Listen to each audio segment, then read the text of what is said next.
One, fight!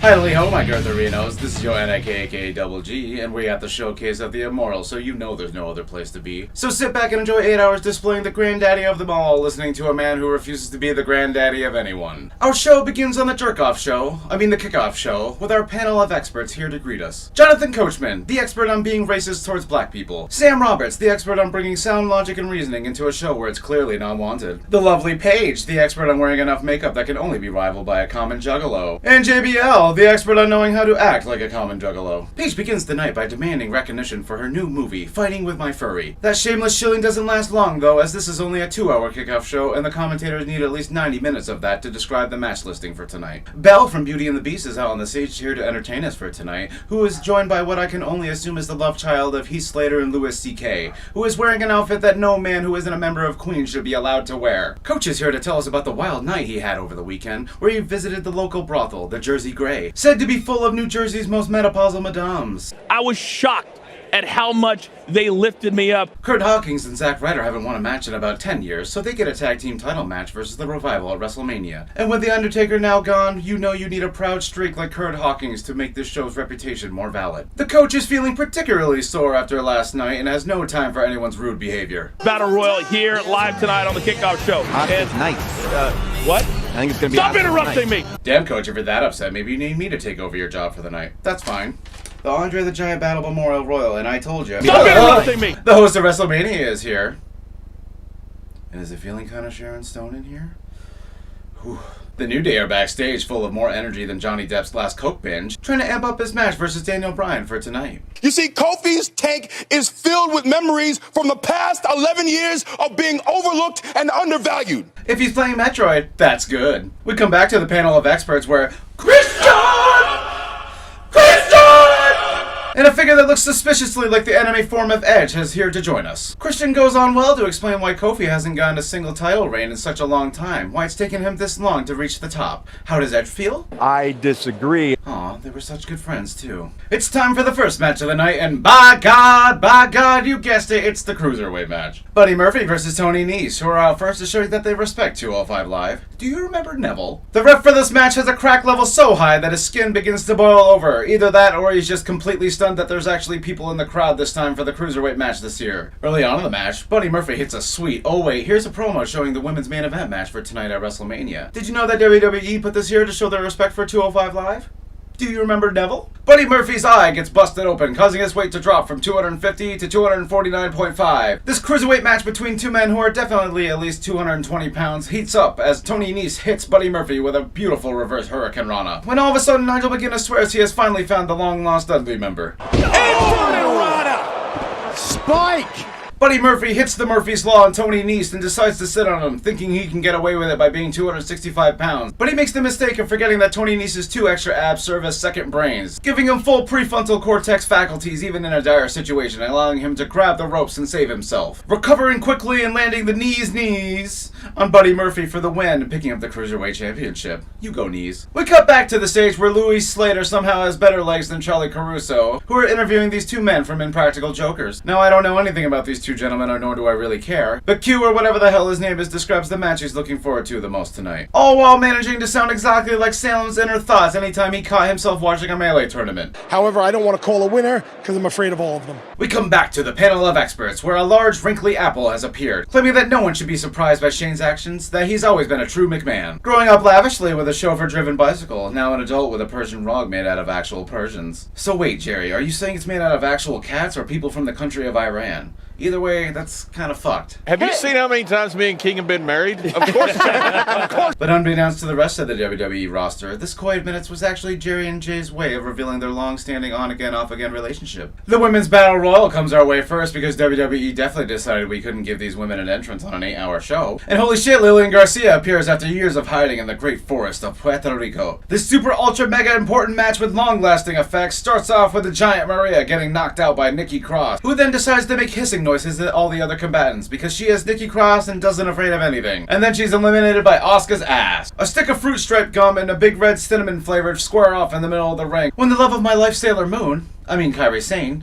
appears to give the weakest Alabama slam I've ever seen in my life on Wonder Woman. Unfortunately, though, she is eliminated by the Riot Squad, folding up harder than Tamina in a backstage promo. Renee Young, she is cute, but she's just not so good with numbers. They happen to be on the same page. We'll see if it comes down to the two of them, where they're We come down to the final three: Asuka, Sonya Deville, and Sarah Logan, three tough as nails women who would never think of backing down. Who will seize the day and claim the victory for their own? And the answer is, you guessed it, none of them, as Carmella appears from her dance break, to throw Sarah Logan over the ropes and claim this stupid fucking victory for herself. To have her hand raised by the largest ref I've ever seen in my life. Surely her career will be skyrocketed by this endeavor. Before we leave the ring, though, someone accidentally sets the main event of Wrestlemania to giant melee mode, as Becky, Charlotte, and Ronda are seen looming over the crowd. It was later revealed that that individual was fired for forgetting that in a tournament match it must be 4 stocks at 8 minutes with no items. Jerry Lawley subtly reveals that Becky Lynch has been watching my channel. A couple weeks ago, she came to me and she said, King, I never knew. She said, I've been watching YouTube videos. I see you, Becky. You know where to find me. We're into the second hour of the Kickoff panel show, and Shawn Michaels is now here to show us his thoughts on his dying grandmother. Shawn About Michaels. to flip the switch on you. Oh, I guess that's why they call him the showstopper. Shawn Michaels shows us he's completely lucid and paying attention to what's going on. For the Universal Championship, the immovable Brock Lesnar facing the up-and-comer, and he is the man, Seth Rollins. I bet you all can't wait for his 23 minutes of high-level play-by-play tonight with Batista versus Triple H.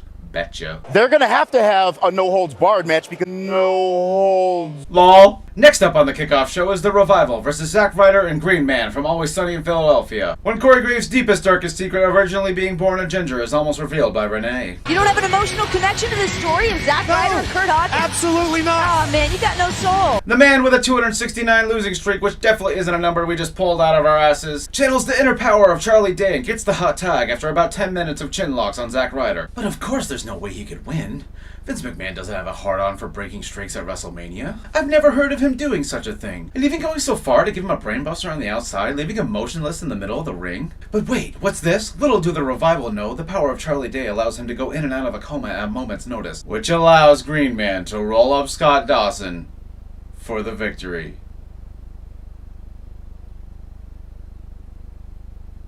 Green Man! We head back to the panel of experts, and oh my god, do you see that beautiful beard? And a blueberry popsicle? Once again, it's time for the Andre the Giant Memorial Battle Royal, where the WWE proves their devotion to their superstars by not giving them an entrance on an 8-hour show once again. But don't worry, they make up for it by giving the SNL men their own custom entrance with their own custom music for custom 2 minutes. So custom. Braun Strowman comes down to the ring more shredded than Uncle Phil, here to throw out any of the 1, 2, 3, 4, 5 Raw tag teams that get in his way on this path to destroy the SNL men. Jesus Christ, 5? Oh hey, it's Luke Harper with a tapeworm. Oh wait, no, that's just how he always looks. My mistake. It's good to see him come back with absolutely no warning or build-up whatsoever. I hope he sticks around. Heavy Machinery give Braun Strowman a massive double suplex shortly before Otis begins his evolution into Metotis and performs a double caterpillar on the Ascension. While this epic match is taking place, though, Aiden English and Byron Saxton accidentally start talking about the donkey show they saw the night previous. What did I just watch? My life is complete. Braun nearly kills Ali and Harper over the top rope before nearly getting eliminated by 4 men himself, but he is able to fend them off with his bear-like stature, removing the Hardys from the match and leaving only the 2 SNL men to fend him off. Cullen tries to soothe the Beast with a surprise therapist, but whiplash promptly ensues, proving that violence was truly the only solution to this problem. And now we're down to only 3, but oops, strike that, Michael Shade mistakes Colin Joseph for a duo and flees the battle immediately, leaving us to watch something that just should not happen. Johnson trying to eliminate Strowman. Crazier things have happened. He just threw off 4 men. And 2 of them were the Hardys. Are you fucking kidding me? Braun finally decides to get this shit over with, throwing Colin over the top rope, securing his victory for the Andre the Giant Memorial Trophy. And he shows his respect by almost dropping it twice. Sam Roberts commits the dastardly deed of criticizing a stupid move done by Andrade, and Booker T retorts with keen insight. You know, I don't think it was stupid. Andrade, he went for a move, and actually it didn't come off the way he planned for it to come off. He actually thought he was...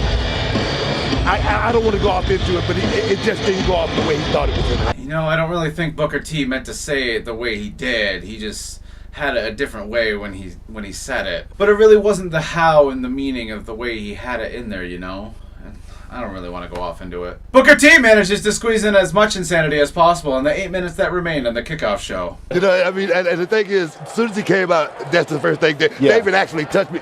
You see this? You know what I mean? And I'm like, I see it. I mean, calm down. But momentum, that's the question. Momentum, that's the word. Momentum. Momentum, okay, sure. Momentum. No. We're here with the actual start to the Wrestlemania Super Ultra Mega Epic Awesome Fantastical Super Mega Ricky Tiki Tangy 2 Fuck a Kangaroo show that begins with Yolanda Adams here to sing America the Beautiful, flagged by the cast of Fantasia, making sure you only have to wait 24 minutes for a match to begin. And then a couple of helicopters from The Walking Dead fly by as we awkwardly just kind of bleed into the opening promo. Only 15 minutes into the pay-per-view, Alexa Bliss comes out in her signature garbage bag, here to show her magical powers by summoning a bigot.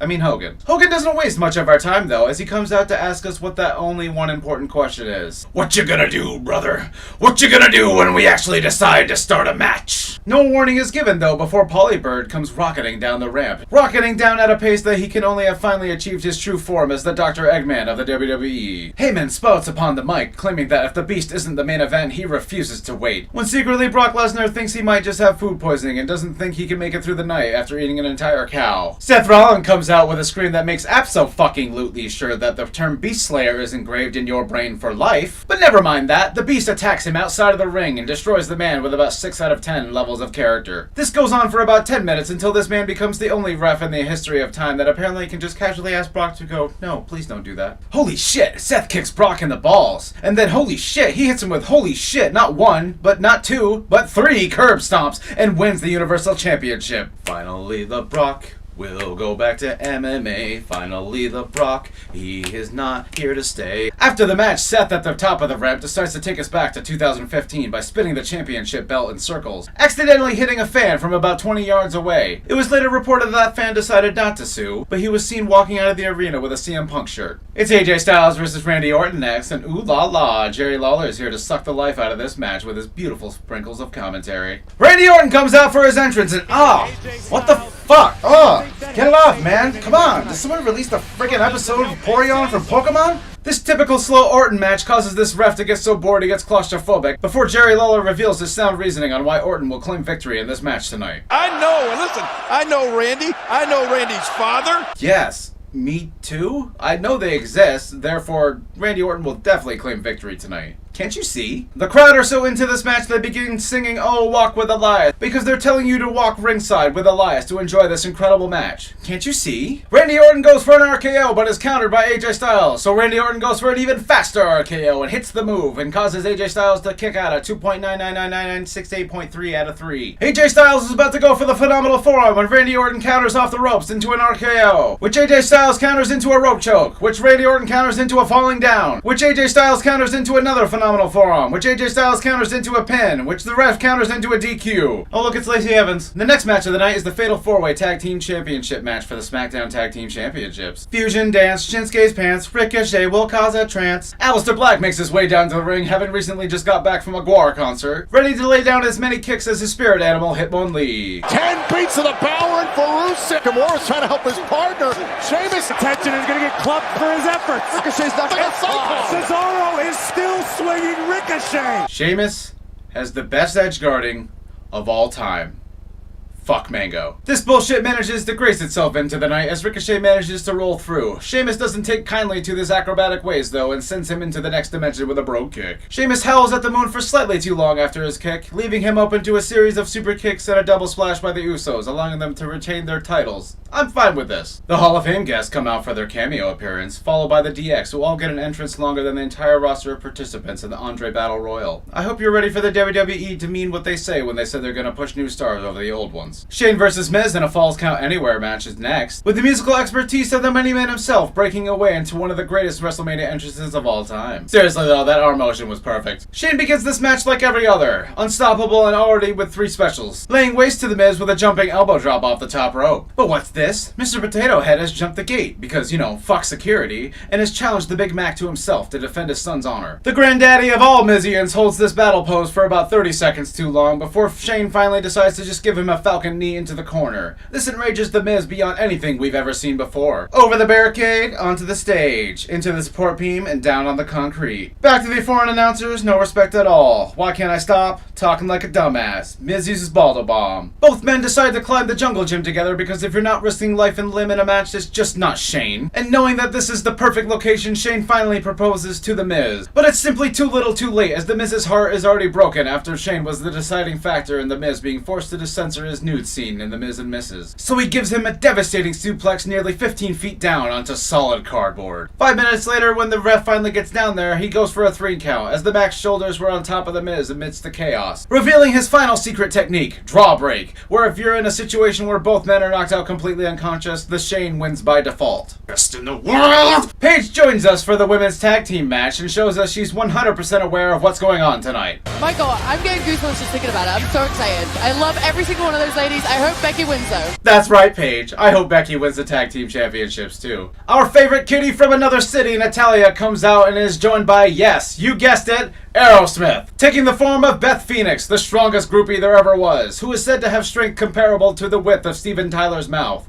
And by God, that is true power. Bret Hart joins them to show that even a man who is dressed like Brother Advisor can never take down the best there ever was. So I hope you're all ready for a kind of sloppy, kind of mediocre, kind of fatal 4-way match that we kind of just saw about 60 minutes ago. Kind of. The Iconics show off their new superhero action figure poses before they attempt a double suplex on Beth Pheonix. This is a grave mistake though, because she easily counters into a double suplex of her own. This fast action is so intense that it causes Paige to make what I can only assume is one of her many lovely bedroom noises. Into the bank statement. Natty becomes pure power and needs to set this bank statement down right here before both members of the No Love Connection are put in a double submission by her. Bayley making sure to look at Sasha, grabbing her hand saying, "Don't you dare tap out, bitch." This is broken up by the Goliaths, who have finally appeared after about 80% of this match has gone by, causing Renee to finally tell it like it is. This is a bad spot. Double headbutt. Natty unleashes a brutal spinning powerbomb before the Glamazon decides to lift up Bayley for a glam slam off the top ropes, securing the victory for her. Oh no, wait! The Iconics did the actual smart thing and waited till someone else was knocked out, pushing Beth Pheonix out of the ring and securing the victory for themselves. Paige.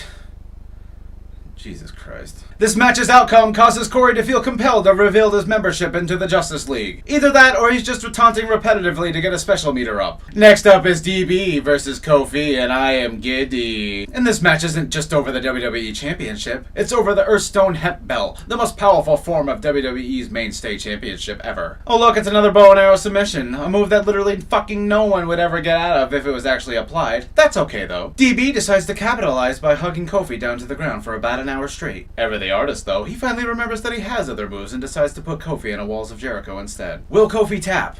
How will he be able to escape from this and break free? Kofi breaks free with the power of 80,000 pancake-loving fans, landing the quickest SOS we've ever seen in our lives. But uh-oh though, Kofi may be quick, but Daniel Bryan is quicker, landing in a label lock at a speed that would make a certain crippler very proud. And while Kofi does escape this move, he is forced to the outside where he's attacked by Earth Warrior Rowan, who may or may not be on his first stage on his path to becoming the Gossamer. New Day managed to intercept the savage foe, allowing Kofi to get back into the ring. But what's this? Bryan is ready with the flying knee, surely knocking out Kofi and destroying all our dreams for the night. But no, Kofi lives on, going so far to even stomp his head like Bryan did to him a couple weeks ago, putting him down with the Trouble in Paradise and securing the win. Kofi celebrates by summoning minions and almost dropping one of them before we cut to commercial. Also to celebrate this massive achievement, here's the crew from SNL to get violated by the Outsiders Hall and Nash. Hey, yo! Next up is the United States Championship match between Samoa Joe and Rey Mysterio. It's over. Next up is Roman Reigns versus European Roman Reigns in a grudge match over But aside from that apathy, I'm very excited to see the actual bagpipers and drummers playing while Drew comes down to the ramp for his entrance. Roman Reigns comes out breaking his hand on the stage via Randy Orton style, and then they have a match that probably could have just been on Monday Night Raw. Drew dominates most of this match, claiming once again that he is the man that put down and broke the Shield, even though he forgets that the WWE writing staff did that years ago. But Roman enters blessings mode, where the spirit from everyone who prayed for his recovery over the past few months fills his body, unleashing brutal moves such as a clothesline, a big boot, a clothesline, and a spear. Roman Reigns picks up the victory and then promises to insert himself into the main event picture because he knows that's what everybody wants. This dull ending of a match is quickly made up for by the arrival of not one, not two, but three forms of Elias, showing he has finally mastered the multi-form technique, as he plays the band with himself, by himself. This grand stage cannot last long, of course, as Babe Ruth suddenly comes back from the grave to reclaim his stadium back from the WWE Universe. Oh no, wait, it's just the Doctor of Thugonomics here to spill a few raps and the man of many talents. So instead of sending Kurt Angle off into the WWE sunset with his final match, it's decided that using Cena to F.U. Elias would be the best course of action for his use for the night. What do you have to say about it, Renee? It's so good. What a moment. Sure, Renee. Just, calm down. The next frickin' match of frickin', I don't know, like 20 or so, is Triple H versus Batista. And oh, Jesus Christ, Shawn Michaels here to commentate this match for us. I'm so happy that WWE decided to replace Renee Young with the one person that we could take even less seriously. But oh shit, we're treated to an impromptu matchup. Batista narrowly wins. We're then traded to a Hot Wheels 3D racing movie or something, when Triple H's garage door is in a serious need of oiling.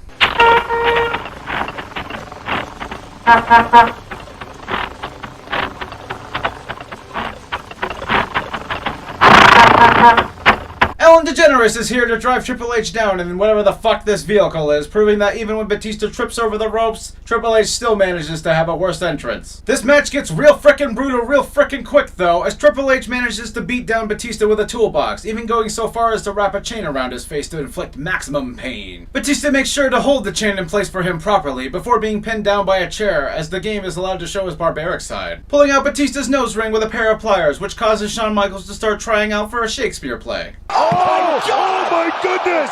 He got it! Oh, you kids, you shouldn't get your body pierced like that. Shawn Michaels continues to be fucking astute. He is still 1/6 son of a gun. Oh, look at Dave. Oh, his nose is bleeding. What do you think? Gee, I start to wonder if landing on your head for years and years starts to take its toll on you. I start. The tables tonight are clearly reinforced with vibranium, as many slams upon them give no reprieve whatsoever. This one's too strong. This one's too strong. This one's just right. Triple H finds his trusty sledgehammer, but Batista manages to steal it from him by timing his punches correctly, like in Road Rash 64, giving him the upper hand in this match. This goes back and forth for a while before he manages to land the Batista bomb on Triple H, nearly putting Hunter's career away and leaving him flat on his back in the middle of the ring. The Animal decides that the only way to finish this is to end him on the steel steps at about 33% normal speed, when suddenly, Ric Flair out of nowhere! Ric Flair out of nowhere! Who comes brandishing a second sledgehammer for Hunter? And this special sledgehammer is evolved, unlocking the Barbarian ability Leap Attack, which allows Hunter to land a crit on Batista and then put him away with a second pedigree. No one ever saw that coming. Not me. Nope. Next up is Kurt Angle's farewell match against Baron Corbin. A long drawn-out 4-minute match where he misses his obligatory moonsault and then it's over. He's taking his bumps, his Angle slams. He's giving us German after German after German. We thank you, Kurt. But it's like driving a milk truck, and I've seen a few. I'll win a gold medal with a broken freaking neck, and I'll tap you out too. Only 2 matches remain in this horror fest, and one of them involves the Warrior, joined by the hype man, Lio Rush. Yes, that's right, you guessed it. Illidan from Warcraft is here, with his trusty glowing eyes to make sure that he becomes the world's first true demon hunter. Who is that demon, you ask? Why, it's Sir Leather Ballad right here, descending upon us with his crimson glow, finally getting a demon entrance at Wrestlemania. Surely there's a perfectly good reason he didn't think this was necessary at the Royal Rumble versus Brock Lesnar. Surely this is a far more important matchup that will go back and forth and leave both men feeling better after it's over. Nah, Finn sticks his tongue out and growls like a mountain goat, causing Bobby to bend over far too quickly in one swift motion, knocking him out and leaving him wide open for the coup de grace. Hey, look everyone, it's Carmella and R-Truth with a 7-second dance break. Why don't you join in with me? Up all night and cause a riot, scream and shout. Get on the floor. It's here. It's finally here. After only 6 hours and 52 fucking minutes, the main event of Wrestlemania with Charlotte, Becky, and Ronda is finally here. A winner-take-all match that definitely hasn't had more twists and turns and convolution than a normal Ed and Eddie episode. Charlotte makes her entrance in the Kybacopter, donning her blue top white hair outfit, stepping onto the red carpet like a true queen. So instead of making that grand entrance now, let's just cut back to the middle of the ring where the ref is cut off because Vince doesn't like his haircut. Winner takes all triple threat match for the Raw and SmackDown Women's. We showed you Charlotte first, so here's Jonah Jet to play Ronda Rousey down the ramp. Because, I don't know man, it's been like 8 hours, just get down the ramp. The ref for this match is, you guessed it, the one and only Touchy-Felia, who is extra excited this evening because Becky's nips are managing to poke out of 5 layers of solid pure leather. Quickly, all 3 women end up on the outside in this match, all being thrown against the wall where Ronda is left knocked out early, leaving a stare down between the man and the queen. After a small altercation though, Ronda gets back into the fray, holding onto both Becky and Charlotte's arm with an armbar on the side of the ropes. Becky manages to break free from this and gives Ronda her best dropkick, which causes her to give us her best impression of a crash test dummy. And Becky right to Rousey drops her. Michael Cole's voice struggles to make any noise whatsoever as all 3 women continue to beat the hell out of each other. From armbar to disarmor to figure 8, no woman will seem to give any footing up to the other. Nearing the closing segments of this match, Charlotte hits both women with a brutal spear and then decides to set up the dinner table for her after party. But she makes that dinner reservation a little too early as both women throw her into the table, which causes Michael Cole to unlock the self-auto-tuning ability. What does Charlotte do here? Charlotte driven through the table! Only Charlotte and Becky are left in the middle of the ring to battle it out, when Ronda manages to get the upper hand with whatever the hell this move is, ready to put Becky away with the Piper's Pit. When Becky's thighs of glory manage to reverse it into a crucifix pin, which causes Touchy-Felia to freak out because he's close to copping a feel on Ronda before her shoulders are down, which causes the first women's main event of WrestleMania to come with just a little bit of heavier grain of salt than we all wanted. And that's finally it for this week's episode. I want to thank you all for watching, ladies and gentlemen. I am your NAK, Double G, and I hope you enjoyed what you saw here today. If you enjoyed the channel, if you enjoyed the content, you know what to do. Hit that sub, hit that bell, join the Discord, and let's make fun of professional roughhousing together. And of course, be sure to tune in next week when I visit the doctors for the hemorrhoids I got from sitting for 10 hours watching this show. And of course, I want to thank all my patron supporters for the love they give. Someday I promise to have powerbomb teaching classes to repay you all with. This has been your man from Earth with all the girth, telling you to be the character you know you're worth. Thank you for watching. Did you know that they respect the 2-5? Did you know this was for this cruiserweight match between 2 men who are definitely growing up lavishly with a chauffeur Driggin. We come down to the final 3. Asuka, Sonya Blade. Damn it. But whiplash promptly ensues, proving that violence truly was the only solution to this solution. That was wrong. Next up is Kurt Angle's farewell match against Baron Corbin. We showed you Charlotte first, so instead, here's Ronda Ramp coming down the ramp. This'll go. Quickly, right before DX get an entrance right before DX into the night as Ricochet. Back to the forehand. DB. Only Charlotte and Becky are left in the middle of the ring to battle it out when Becky gets hit with whatever. Is it Grossimer or Gossamer?